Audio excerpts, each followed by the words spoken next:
rawatina waa sud du Sénégal mu di Ziguinchor bokk ci Bignona ba ci fa nga xam ne moo di ci foofee ci Tobor gën caa fas fi nga xam ne moo di Niamone également ñoom ñëpp ñu ngi leen di nuyu di leen ziar ndax seen jafe-jafe moom la ñu fas yéene waxtaane bokk ci benn dépotoir d'ordure boo xam ne gu fa am la foofee ci Tobor mu indi coow loo xamante ni foo ko natt jot na ko weesu ngir waxtaanee ko moo tax ma dalal kenn koo xam ne ci ñoom fa la dëkk mu yooyu ci turu Alpha Yaya Coly moo doon sunu gan ñu nuyu ko bu baax di ko teewal ci Seneweb TV bàyyi la nga nuyu teg ñi waaw ñu ngi leen di nuyu di leen ziar di leen remercier pour invitation bi tey nii vraiment di remercier encore Sen TV et di rafetlu seen liggéey ak seen taxawaay ci par rapport ak sphère médiatique bi Sénégal. merci jërëjëf Alpha ci teewaay bi yow li nga xamante ni daanaka moom moo am foofee ci Tobor.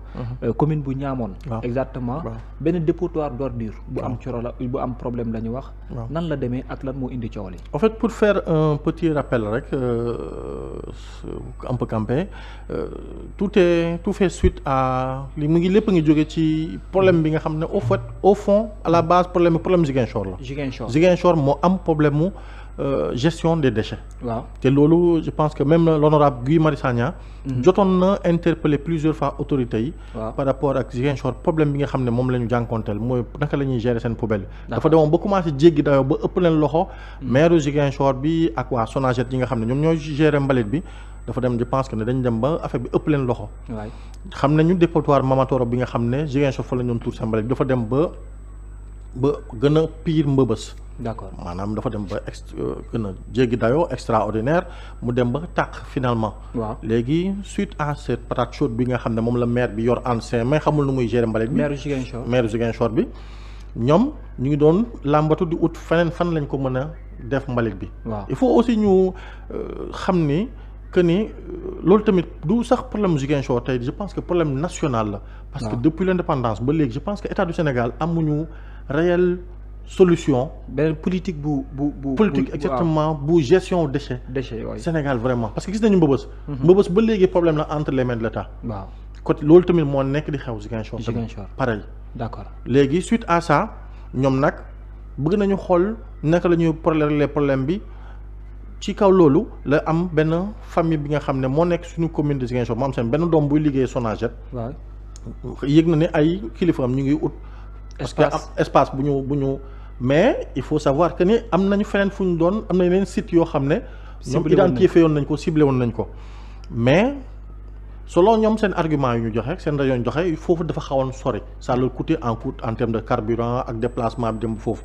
léegi ñoom solution bu gën a rapide wala solution bu gën a yomb la ñu doon ut. ci la leen seen kenn ñëw proposé leen ne leen ñun de suñu famille commune de Niamone am nañu benn carrière bu fa nekk boo xam ne dañu ko gasoon. pour defar tali yi. mais kenn remblé ko léegi est-ce que du leen ko proposer comme solution ngeen ñëw remblé ko mais il se trouve que carrière boobu c'est au milieu d'un village la nekk. ci digg dëkk village bi la nekk. bu Tobor. d'accord loolu nag moom moo indi coow li yëpp boo gisee tey ñun on s'est organisé vraiment en collectif pour dire que non loolu mënul nekk. d'accord voilà c'est ça léegi après finalement ñu proposer leen espace bi. la mairie de Ziguinchor a accepté. wala ndax nu mu demee ba dépôt d'ordure bi commencé. exactement loolu bu mu amee famille bi bu ñu demee ba ñoom membre famille bi bu mu demee ba wax ay kilifaam que ne ñun de suñu waa kër am nañu benn carrière bu ne nga xam ne moo fi ne. dañ leen koy proposer ñoom dañu bëggoon signer benn convention ak famille bi. waaw mais il y avait le gouverneur il y avait le directeur waa Sonaged il y avait membre famille bi il y avait aussi le maire de Ziguinchor. mais gouverneur di leen ne non mënu leen signer parce que ci beneen commune la nekk mënuñu ko signer te maire commune boobu il est pas au courant ci la woo maire commune bi selon ses dires moom mu ñëw d'urgence ñoo fekkee rencontre bi. waaw après ci la leen ne une famille ne peut pas signer benn lu toll ni dépotoir d'ordure sama biir commune te man yéeguma ko finalement ce n'est plus entre la famille et la Sonaged ak waa mairie Ziguinchor non c'était entre la commune de Niamone suñu maire ci boppam. moom moo signé ak commune de Ziguinchor ak waa Sonaged pour ñu ñëw tuur mbalit bi. te loolu bu muy am. il s'est trouvé que ñoom décidé ñuy décider. donc le contrat a été signé entre le maire de Ziguinchor. exactement Sonaged et le maire de Niamone. exactement d'accord ñu signé lu ñu signé ci kaw loolu. ci la ñu convoqué daar benn réunion un 15 février un 15 janvier. oui un 15 janvier la ñuy woote. à la va-vite. pour vous dire que rien n'est normal de ce qu'ils ont fait à la va-vite la ñu signé la ñu woote. quelques membres du village. D'accord. fi nga xam ne fa la ñu war a tuur mbalit bi. alors qu'on parle de toute une commune boo xam ne ça fait presque 11 villages ou plus. pour montrer que ne yéen àndu leen ci. voilà décision boobu. exactement ça veut dire que c'était même pas une décision concertée collègue boo xam ne vraiment dañu woote tous les parties prenantes de la commune ñu ñëw fekkee ñu prononcé wu. parce que il faut qu'on soit d'accord une question aussi sérieuse que mbalit déchets ay ordures je pense que ça mérite vraiment une réflexion vraiment poussée. pour ngeen jël décision bi ñëw commencé mais doo leen dem fi ngeen nekk yan. ngeen def seen signer seen convention. ñëw rassembler benn dizaine de villageois wala affaire mel noonu pour wax leen imagine benn 15 janvier lañ leen woo. ñëw comme ça à la va-vite ñëw woo leen waaw dafa am mairie Ziguinchor daf ñu ñëw solliciter à travers je pèse bien mes mots à travers le premier ministre Ousmane Sonko. ah bon oui ça je pèse. Ousmane Sonko moom la ñuy citer. parce que ñoom argument bu ñu joxe. et la preuve ñun fan yii passé je pense que le long week-end bi passé demoon nañu def foofu benn caravane de sensibilisation même quand on a rencontré les villageois.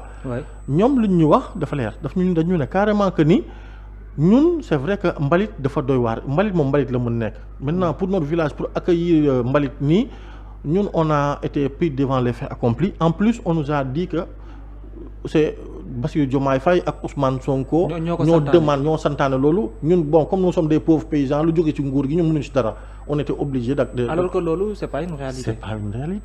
c'est pas une réalité je pense que. est-ce que le PM est au courant. En tout cas avec tous les bruits là qu'on a fait je suis en plus Guy Marius Sagna il est parti à l'Assemblée nationale. def na une question ouverte au ministre de l'environnement ak ministre collectivité territoriale. Après par la suite ils lui ont répondu ils l'ont répondu mais même quand ils lui ont répondu c'est sur la base de fausses informations qu'ils les ont répondu parce que ñoom lu ñu leen wax que mooy que ni oui selon les sources qu'on a le maire il est parti voir la population mu am seen accord massif population bi et voilà ils ont signé une convention après et toutes les études d'impact environnemental ont été faites pour que vraiment pour dire que l'espace il est bon que mën nañu tuur mbalit bi c'est suite à ça que la ñu kii mais tout ça c'est faux et archi faux. kon ni ma la wax ni problème bi ils sont venus un 15 janvier discuter avec soi-disant une frange de la population bu nit ñi bu ñu fa nekk bu ñu motee 18 sax wala 20 ci la yam sur une commune boo xam ne c'est presque 15 villages. kon yéen dans l'ensemble de la commune vous n'êtes pas du tout d'accord. non parce que. et wana ngeen ko à travers des manifestations. exactement parce que dinañu baaxee image yi. waaw parce que bu dul dara. il faut que ñu taxawaat ci loolu. là encore on gis nañu kaaw Mbëbës. te mais lan moo tax ngeen am crainte. wala ngeen am comme par exemple tiitaange que ni non lii du fi am quoi qu'il en coûte. exactement lu tax ñu gën a am tiitaange mooy que ni preuve à l'appui. et on défie quiconque. et je pense que là dernièrement Sidi Gassama ak Amnesty International la dama ci may profiter rek pour remercier leen. parce que ñoom fu mu nekk nii Amnesty International moo ñuy jàppale surtout sur le plan juridique. ñoom ñi ngi def liggéey bu am solo sur le plan juridique pour dire que lu tax ñun ñu gën a taxaw ci xeex loolu. kon ni mu ko waxee dépotoir bi dañ ko def au cœur du village. dafa nekk en même pas 15-20 mètres des premières habitations. D'accord. dafa nekk en même pas 50 mètres d'une école primaire lu toll ni dépotoir d'ordures laa la wax de. côté école primaire. école primaire je pèse bien mes mots d'une école primaire boo xam ne ay xale ñoo fay jàngee. D'accord. dépotoir d'ordures foofu la nekk léegi pour man ñun lu toll ni dépotoir d'ordures.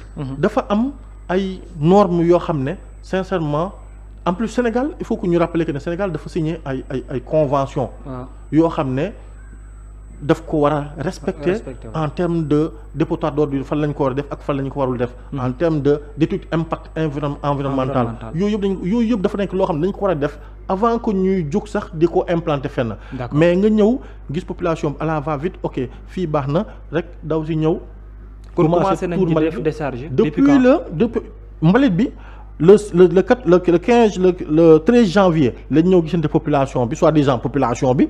wax ak ñoom vite fait le 15 janvier oto yi ñëw benn piste la ñu xàjj benn piste pour oto yi ñëw jàll.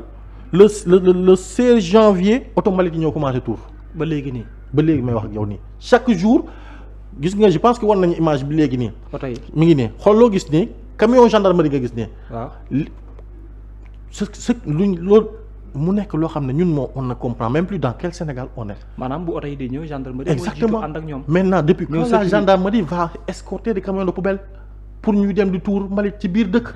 par crainte ngeen attaqué leen ak yooyu. oui c'est vrai que mais xam nga lii yëpp def je pense que am na lu ko woon jiitu bu amoon une réelle concertation de la population ñu d'accord ñu waxtaan je pense que gendarmerie du am liggéey dina def leneen lu dul escorter ay voitures de poubelle. d'accord mais loolu yëpp dafa amul ñu ñëw commencer verser population bi ñu yëngatu manifester on a déjà dans un premier temps contacté le gouverneur ñu dem toog ak wax ak moom la première rencontre qu'on a avec le gouverneur dafa ne moom c'est pas sa responsabilité Sonaged la ak maire Ziguinchor ak maire Niamone. d'accord léegi suite à ça defoon nañ première manifestation au mois de février. waaw ñu demandé autorisation gars yi defal ñu autorisation gars yi marche pour décrier on a alerté on a écrit ministère de l'environnement ministère des collectivités territoriales ministère de l'éducation nationale parce que y a une école qui est impactée boobu même pas 10 mètres de mais ñoom ñëpp on n'a pas eu de réponse. d'accord si kaw loolu ci la vraiment par révolte que population bi ñu génn piste dafa am piste boo xam ne nekkul sax mais ce n'est même pas une route principal yoon bi ñu defaral oto yi pour waaw piste dans ci biir àll la ñu xàll population bi demoon foofu pour barrer piste boobu ñu defoon ci arrestation ñu jàppoon ci 4 personnes. waaw ñu tegoon leen mandat de dépôt pour 15 jours après ñu taxaw ñu atte leen. bàyyi nañ leen. waaw atte nañ leen bàyyi nañ leen bu ñu leen attee bàyyi leen après ñun on a aussi continué de dénoncer. par tous les moyens qu'on peut se dénoncer. d'accord alors message bi dans l'ensemble auprès des autorités lan la exactement. message bi auprès des autorités déjà fi ma bëggoon tamit ñëw. waaw te nga xam ne moo am solo. mooy c'est par rapport à notre maire aussi. seen maire bi sunu maire. bi nga xam ne moom moo dem signer convention bi sous le dos de la population laa mën a wax parce que tey imaginez-vous. code de collectivité territoriale lu mu wax dafa ne toute affaire qui concerne la commune. waaw dañ ko war a discuter ci conseil municipal. exactement conseil municipal bi valide ko. balaa ñu doog a jël décision. exactement balaa maire bi il faut savoir que conseil municipal bi mooy instance. kon ça veut dire que cette décision n'a pas été discutée. jàllul sax conseil municipal. pire on a eu am na benn lettre boo xam ne c'est signé par 20 et quelques conseillers les conseillers n'étaient même pas au courant. déet ñu signé loolu la ñu yëgul. non conseiller pétition la ñu signé. comme quoi que ni ñoom ils sont pas été mis au courant. waaw maire bi dafa dem jël décision bi dem signer convention bi ak mairie Ziguinchor. sans que mu jaar conseil municipal. loolu violation la de code des collectivités territoriales. loolu benn la. deuxième chose bi. le maire depuis premier jour bu ñu ñëwee informe population bi ba mooy wax ak yow lii maire bi on a essayé de le contacter par tous les moyens. mu def silence radio. on l'a benn explication on l'a interpellé pour mu génnee convention bu mu signé ñu xam la moo ci ne. d'accord benn explication la seule chose bi nga xam ne mës na ko wax ci biir benn convocation parce que il faut savoir que le combat là est porté par le mouvement des étudiants élèves et étudiants de la commune. ak le mouvement des cadres de la commune de Niamone. ñoom ñoo porté lii étudiants yi convoqué nañu maire bi ñu demander ko des comptes moom li mu leen wax mooy que ni oui dafa gis ni opportunité la pour la commune de Niamone parce que dañ ko proposer lii nii en échange mu accueillir mbali bi en échange de 3 000 la commune de Niamone va recevoir 3 millions et quelques par mois après dina créer emploi foofu parce que dañuy defar benn décharge centre de tri la ñuy boo xam ne dina créer emploi ak yooyu mais tout ça c'est des choses qui sont pas vraies. d'accord bu ñu dañuy créer tey centre de tri ñun on a fait des investigations et l'exemple de Mamatoro fi nga xam ne foofu la mbay bi nekkoon ñu bëgg ko délocaliser génne ko foofu ñun xam nañ lu fa xew. waaw parce que Mamatoro ci boppam. il faut savoir que ne ñoom ils ont fait des sorties wax nañ lu am que ne ñoom au début c'était pareil. d'accord on les a promis monts et merveilles que ne non ak il faut accueillir la décharge ab dañuy def centre de tri ba fu may wax ak yow ni ba village bi fees ba ils sont dans les problèmes mais ba léegi y a rien qu'on les a promis ñu def ko fa léegi ce qu'ils ont pas fait à Mamatoro ba mu exploser ils pensent que ñun duñ ñu ko defaral c'est pas vrai d'accord en plus dafa am ay boo bëggee def centre de tri ak yooyu dafa am ay préalable yu mu war a jaaree yu fu mu war a jaar ba egg si foofu mais doo ne damay ñëw indi mbalit bi sotti ko fi ba pare après mu ñëw ut am ay moyens pour teg centre de tri. En tout cas loolu mooy li nga xam ne ñun par rapport ak suñu maire ñu ngi koy décrire y a manque de communication. Il y a violation du code territorial parce que les conseils municipaux même ils sont pas au courant. Il n'y a pas de conseil municipal qui s'est réuni pour génne benn procès verbal de décision par rapport ak lii. maire bi rek moom moo jël initiative am dem signer lu muy signer après ñëw toog ñu koy woo pour demander que des comptes silence radio. ba fi may wax ak yow léegi nii on a arrêté des gens benn yoon. après ñu libéré leen y a pas longtemps am na beneen jeune encore un jeune de 21 ans aussi koo xam ne bu ñu ci jàppoon soi-disant parce que on l'a juste dénoncé que ñoom ñoo doon attaqué auto mbalit yi après là ils l'ont même libéré je pense que la semaine passée lañ ko libéré te bu ñu koy jàpp tamit il faut souligner que c'était benn perquisition la gendarmerie ñoo def ci biir village bi dugg këram perquisitionné ko jël pièce d'identité am jël portable am après convoqué ko bu mu demee répondre convocation ñu jàpp ko déféré ko mu dem acca mandat de dépôt def na fa 1 mois presque ñu doog ko bàyyi. Là je pense que avant-hier la dem pour récupérer sa pièce d'identité et son portable si gendarmerie fi ñu ko jàppoon et bizarrement gars yi ne ko gisuñu sa pièce d'identité ak sa téléphone portable. D'accord diggante gendarmerie Ziguinchor ak gendarmerie bu Bignona. Et ça c'est n'est pas normal. Merci beaucoup Alpha xam naa dinañ amaat jot pour gën cee waxtaanaat. Inch'Allah ci lu yaatu lool. Mais comme ni ngeen ko déggee jafe-jafe la bu am foofee ca Niamone. Rawatina Tobor pour lu jëm ci wàllum dépotoir d'ordures boo xam ne askan ba ànduñu ca. tax na nag ñu ngi koy ñaxtu ba ñu leen ci mën a jàppale. ñu xool ani ban solution lees ci war a mën a indi jërëjëf Alpha. waaw léegi man leen encore une fois ñu ngi leen di remercier. encore que di def appel di def vraiment appel au premier ministre Ousmane Sonko. Surtout parce que je pense que y a pas longtemps gis nañu mu dem présider benn plaidoyer des enfants pour les droits des enfants ak yooyu. Mais sincèrement ñun suñu message mooy que ni. Sénégal jamono ju ñu toll nii. Je pense que ça soit les enfants qui sont à Dakar que ça soit les enfants qui sont au fin fond des villages ce sont tous des enfants sénégalais. ñun ñëpp am ay droits. Tey mënuma concevoir. tey premier ministre tey mi ngi présider plaidoyer des enfants ñu ñëw di ko wax seen plaidoyer par rapport à leurs droits. D'accord tey au fin fond du Sénégal. ci lañu bokk Niamone am na ay des enfants qui ñuy jàngee à 15 mètres d'un dépotoir d'ordures. Mais ñooñu xanaa amuñu droit ils ont un droit à un environnement sain. D'accord je pense que loolu tey moom message bi nga xam ne moom la ñuy bëgg a porter. Attirer attention vraiment suñu autorités yi. pour leur dire que lu ñu bëgg a tey nii mooy que le dépotoir sauvage de Niamone bii ñu bëgg a bu improviser na arrêter. D'accord que ñu ut vraiment une gestion sérieuse des déchets au Sénégal. Merci beaucoup jërëjëf mu nekkoon Alpha Yaya Coly mu nekkoon suñu gan jaajëfal ko bu baax jaajëfal nañu ñun tam jërë ngeen jëf.